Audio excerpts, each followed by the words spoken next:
اولا شكرا للجهه على استدعائنا للمشاركه في هذه الندوه الخاصه بالحكم الامنيه. اظن على ان دائما في المداخلات اللي كندير سواء مع وسائل الاعلام او حتى في الندوات مختلف اللقاءات ديالي، دائما اقول على ان المقاربه الامنيه، وهنا ساركز فقط على معالجه الظاهره الارهابيه. بالنسبه للحكامه الامنيه ساترك المجال للسيد مدير الشرطه القضائيه يتكلم على الحكمه الامنيه والاستراتيجيه الامنيه اللي تتنهجها المملكه المغربيه في مواجهه الجريمه المنظمه او حتى الجريمه الارهابيه. كما قلت على انه دائما في كل المداخلات كنت اقول على ان المقاربه الامنيه لوحدها لا يمكن ان تقضي على اي نوع من الجرائم، سواء كانت الجريمه المنظمه او لا الجريمه الارهابيه. كما تعرفوا المقاربه الامنيه بالنسبه لمعالجه الظاهره الارهابيه هي منبثقه من الحكامه ديال صاحب الجلاله نصره الله، اللي قال على ان المقاربه وفعلا ستشمل الجانب الامني، الحقل الديني، ومحاربه الهشاشه والفقر، كما جاء على لسان سيد رئيس الجهه على ان يجب ان نتساءل جميعا لماذا هؤلاء الشباب ديالنا ينخرطون في الجريمه المنظمه او لا ينخرطوا في الاعمال الارهابيه. وانا اظن على ان المقاربه الامنيه اللي نهجها المغرب لحد الساعه والتي تنبني على الضربات الاستباقيه عطات الاكل ديالها، لكن دائما كنت اقول على ان هناك عمل جبار دار من طرف المصالح الامنيه، التطوير ديال التدخلات ديالها واستباقها لجميع انواع الجرائم. الحقل الديني كل شيء كيعرف على ان هناك عمل دار ومؤسسات اماره المؤمنين تلعب دورها. بالنسبه للمجتمع المدني وبالنسبه للمحاربه الفقر والهشاشه هناك عمل، ولكن كان غائبا، واقولها دائما كان غائبا المفكر المغربي. واظن على ان اخر لقاء لي كان مع صحيفه انسيسي على الدور ديال المفكر والمفكرين المغاربه لمواجهه جميع هذه التحديات. تعلمون على ان نحن نعالج هذه الظاهره الارهابيه من الناحيه الامنيه، ولكن رانا نعالج واحد الظاهره تنبني على ايديولوجيا، والايديولوجيا يجب مواجهتها من طرف المفكرين. فاظن على ان يجب ان يعود المفكرين الى الرساله المنوطه بهم، وهي محاربه جميع انواع الافكار او الناس اللي تيمرروا الفكر المتطرف ويزرعوا الكراهيه في نفوس الشباب ديالنا. انا دائما كنقول بان خاص المفكرين المغاربه يساهموا محاربه جميع انواع الجرائم، وفي الدرجه الاولى الظاهره الارهابيه. لن اطيل عنكم في هذا التدخل ديالي، انما اظن على ان السياسه الامنيه ديال المملكه المغربيه رائده، ولكن هناك خصوم يخدمون اجندات انتم كلكم عارفين خارجيه، دائما يوجهون الاتهام الى التدخلات الامنيه ديالنا. وعليش غادي نذكر عليكم التدخل ديالي في غيكون واحد شويه تقني، لانه غنبين كيفيه معالجه الظاهره الارهابيه في احترام تام لحقوق الانسان. اظن اقولها دائما، حتى الدول التي تدعي على انها رائده في الحريات وفيه احترام حقوق الانسان. حنا الاليات اللي موضوع عندنا في انا كنتكلم عن المؤسسه الامنيه، اظن انها سبقتها حتى المشرع المغربي، وهنا اوجه الشكر الى الموجه المغربي الى المشرع المغربي لانه استطاع على انه يسد قوانين اللي خلات حتى الامنيين يقوموا بالعمل ديالهم وايديهم ما مكتفاش. والامر اللي ما موجودش في دول اخرى، راكم لاحظتوا النتائج اللي وقعت. ما غاديش نقول هاد الدول، راكم عارفين شنو وقع في اوروبا وشنو وقع في عده الدول، لان كان هناك فراغ قانوني، والاجهزه الامنيه ما كانش بيديها على انها تدخل. اذا انا ما غاديش نطول، وغادي نتكلم على المكتب المركزي كيفاش يعالج الدائره الارهابيه في احترام ديالو ديال حقوق الانسان. يشكل الدفاع عن حقوق الانسان والتمسك بسياده القانون من التوصيات الامميه الداعيه الى بلوره استراتيجيه عالميه لمواجهه التهديدات الارهابيه، نظرا للخطر الكبير على المجتمع والنظام العام، وبالنظر الى عدد الضحايا المستهدفين بشكل عشوائي، ولحيويه المصالح والمنشآت وكذا المؤسسات المستهدفه، زياده على النتائج الوخيمه التي تخلفها في نفوس المواطنين من خلال اشاعه الخوف والترويع وانعدام الشعور بالامن. فالجريمه الارهابيه تهدد الامن والاستقرار والحريات الاساسيه، كما تشكل انتهاكا جسيما لحقوق الانسان، وفي مقدمتها الحق في الحياه والحق في الامن. فاحترام حقوق الانسان وسياده القانون يمثل الركيزه الاساسيه لاستقرار المجتمعات. فمن واجب الدوله والمجتمع تصدي للتهديدات الارهابيه بكل قوه، مع الالتزام التام بالمواثيق والمعاهدات الدوليه لاحترام حقوق الانسان، وهي معادله التوازي التي تجمع بين مكافحه الارهاب من جهه وعدم ضرب حقوق الانسان من جهه ثانيه، بحيث لا يمكن التضحيه بحقوق الانسان وبسياده القانون في التصدي للارهاب تحت اي ذريعه. ذلك ان الاستراتيجيه الامنيه التي نهجها المغرب لا تتوقف عند الابعاد الامنيه والقضائيه، بل تمتد لتشمل الاوجه المرتبطه باصلاح الحقل الديني ومكافحه الاقصاء والهشاشه وتعزيز احترام حقوق الانسان والحريات الاساسيه والالتزام بالمثل العليا للتسامح والسلام. ان الانخراط الفعلي للمغرب في التصدي للتهديدات الارهابيه المحدقه بالمملكه لا يمكن باي حال من الاحوال ان يخفي الدور الفعال الذي تلعبه الخدمه الامنيه المغربيه في محاربه هذه الظاهره، من خلال الحملات الامنيه الاستباقيه التي اسفرت عن تفكيك مجموعه من الخلايا الارهابيه التي تنشط في مجال استقطاب وارسال المتطوعين للقتال بسوريا والعراق ومؤخرا ليبيا، وكذا تفكيك الخلايا الارهابيه الحامله لمشاريع تخريبيه داخل المملكه، بالاضافه الى معالجه وتدبير ملف العائدين من الجبهه السوريه والعراقيه ومختلف بؤر التوتر الى التراب الوطني، وهي الاستراتيجيه العمليه التي ابانت عن فعاليتها ونجاعتها، بحيث جنبت المملكه المغربيه مجموعه من المخاطر التخريبيه المحدقه به، من خلال العمل على حمايه المواطنين وضمان امن ممتلكاتهم وتعزيز حقوقهم. فالتزام المغرب بالاتفاقيات الدوليه في محاربه الارهاب واحترام حقوق الانسان من مرتكزات المقاربات الامنيه التي نهجها المغرب بضمان التوازن بين صيانه الحقوق وحمايه الحريات الفرديه والجماعيه لمواجهه الاعمال الارهابيه من اجل ضمان الامن للجميع.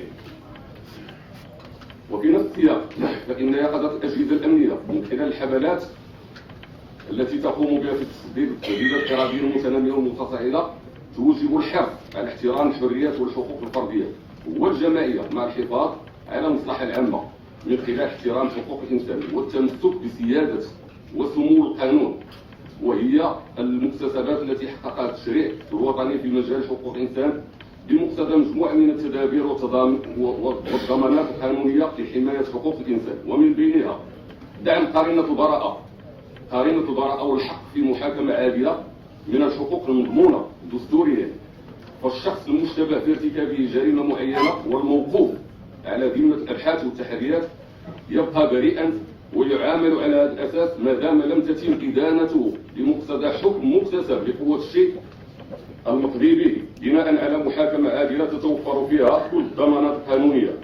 وقرينة البراءة تم تعزيزها بمجموعة من الضمانات القانونية من بينها الحقوق المنصوص عليها في الفصل 66 من قانون المسطرة الجنائية، بحيث يجب لزوما على ضباط الشرطة القضائية إخبار كل شخص تم القبض عليه أو وضعه تحت تدابير الحراسة النظرية بكيفية يفهمها، بدواعي إيقافه وبحقه في التزام الصمت، الحق في الاستفادة من مساعدة قانونية، ومن إمكانية الاتصال بأحد قريبائه، الحق في تعيين المحامي، وكذا الحق في طلب تعيينه في إطار المساعدة القضائية.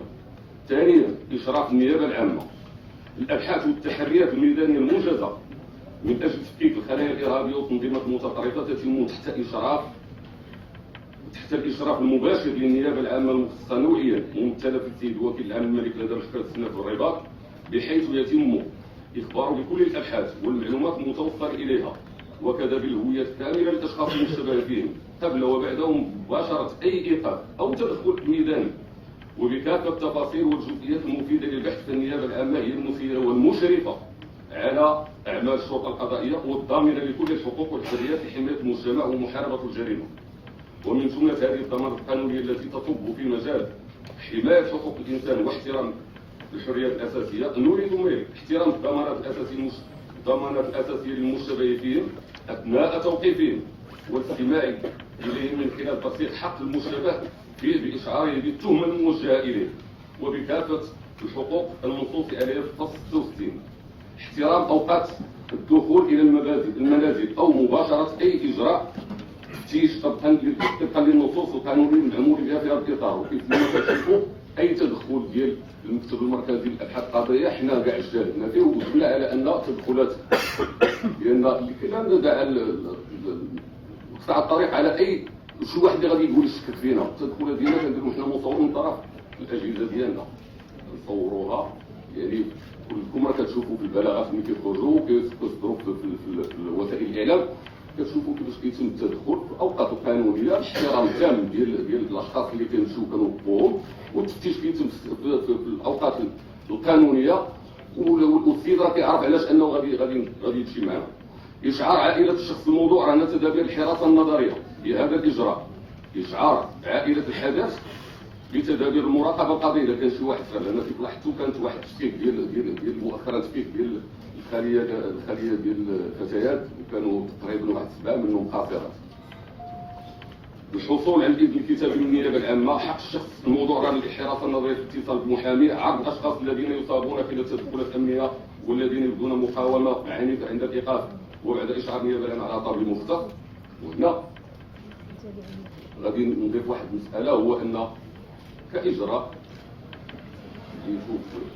يشوف المديريه العامه لمراقبه التراث الوطني في مركز الابحاث القضائيه، اي شخص تم الايقاف ديالو سواء في اطار الجريمه الارهابيه او لا جريمه منظمه، يعني في ترافيك دو سبيد ولا في اي جريمه كانت في مركز الابحاث القضائيه، الشخص الموضوع راه الحراسه النظريه يتم عرضه على طبيب. وهذا اجراء ما كاين شيء عندنا في القانون المسطره الجنائيه، ولكن حنا لاي تشكيك واي ادعاءات نعرضه على طبيب مختص، وهذا الطبيب تيشوفوا في الاخلاق، تيدير لي ان فيزيك، يعطيني ان سيرتيفيكا ديالو الاخلاق والتالي الحراسه النظريه ديالو وتيبغي نقدموه للمحكمه كيعاودوا يشوفوا نفس الطبيب، ويجب ان تكون هاد لي سيرتيفيكا بجوج يكونوا سيميلار، كلش فيهم، لان كتعرفوا اللي مشى كيقول لك تعرف التعليم، تعرف هذه حنا هذه باش نحيدوا الهضره كامله تعرضوا على الطريق لا وفي الخدمه. في حاله ايقاف الاشخاص الاجانب يتم اشعار النيابه العامه المشرفه على البحث بهذا الاجراء، اضافه الى اشعار التمثيليات الدبلوماسيه، وهذه البطاقه استعانه بضباط شرطه قضائيه بالمترجم اذا كان شي واحد ما كيفهمش مثلا العربي يعطوا المترجمين. عدم انتهاك حق المقائم بالتفتيش. تقوية المراقبة القضائية لأعمال الشرطة القضائية. تعتبر المراقبة القضائية لأعمال الشرطة القضائية من الضمانات القانونية التي كرسها المشرع لحماية حقوق وحريات الأشخاص الموضوعين القانونية، معاينة وكيل الملك لأماكن الوضع تحت الحراسة النظرية مرة كل أسبوع على الأقل للتحقق من شرعية الاعتقال وظروفه، مراقبة سجلات الوضع تحت الحراسة النظرية من خلال التحقق من جميع البيانات المضمنة به من قبل هوية الشخص الموضوع تحت الحراسة النظرية وساعة انتهائها للمعتقل، تغذية مقدمة له، توقيع الشخص الموضوع تحت الحراسة النظرية أو بإبصامه، اسم ضابط الشرطة القضائية الذي قام بإجراء الوضع، نوع القضية من مسطرية القانون ديال المسطرة الجنائية. وفي إطار تعزيز الضمانات القانونية للمشتبه فيهم والموضوعين رهن تبادل الحراسة النظرية، أعطى المشرع إمكانية عرض الأشخاص المقدمين أمام النيابة العامة على خبرة طبية، إما بناء على طلب من الشخص الموضوع تحت الحراسة النظرية عند ادعاء تعرض للتهديد أو العنف، أو بناء على طلب من دفاعه، أو بصفة تلقائية من طرف النيابة العامة المقدمة أمامه. فتح أبحاث قضائية في جميع الشكايات المتعلقة بمزاعم التعذيب والاختفاء القسري تحت الإشراف المباشر للنيابة العامة المختصة تفعيل الاتفاقيات الدولية المناهضة للتعذيب وغيره من ضروب المعاملة والعقوبة القاسية أو اللا إنسانية أو المهمة والتي صادق عليها المغرب. الاعتماد على جميع الأدلة العلمية والمادية في البحث القضائي. كنت دائما السيد راه هو راه كيعرف هذا الممارسة ديالي لمدة تقريبا واحد 33 سنة في الشرطة القضائية. تعلمنا على أساتذة كنشكروهم من هنا، نترحموا على اللي مات واللي باقي حي كنوجه له تحية. هو أن الأبحاث ديال الشرطة القضائية كنت دائما أقول على أنها يجب أن تكون علمية، يجب أن تكون علمية. لا يمكن يجيب شي حد حتى يجيب عليه جميع الحجج الحجج اللي تكون مادية من أجل المواجهة ديالو. بالتالي ما نقدرش حنا كاع هذا الباب ديال المفتوح ديال لا راه تعرض تهديد ولا خرجوا لي الاعتراف لا يهم بالنسبة لي أنا. حنا في المكتب المركزي للأبحاث القضائية درنا